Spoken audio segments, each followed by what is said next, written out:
Au cours d'un ouvrage, il vous arrivera de terminer une pelote et de devoir en prendre une nouvelle pour continuer.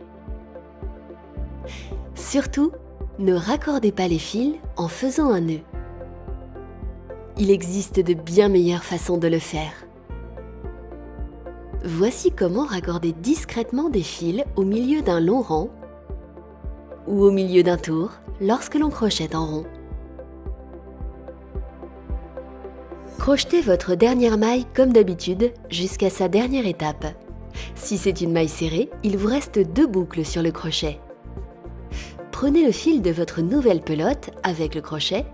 Nous avons utilisé un fil contrastant pour une meilleure lisibilité. Et tirez-le au travers des 2 boucles pour terminer la maille.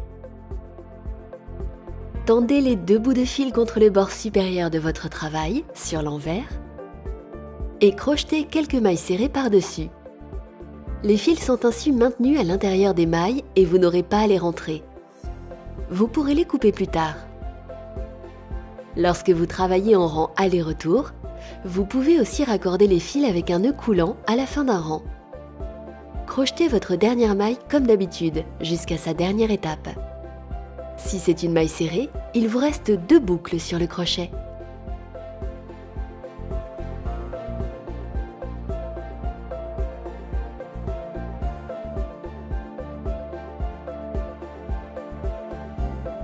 Faites un nœud coulant à 20 cm de l'extrémité de la nouvelle pelote. Attrapez-le avec le bec du crochet, puis tirez-le dans les 2 boucles du crochet pour terminer la maille. Laissez tomber le fil de la première pelote et continuez avec l'autre. Vous rentrerez les fils plus tard dans les mailles de 2 rangs différents.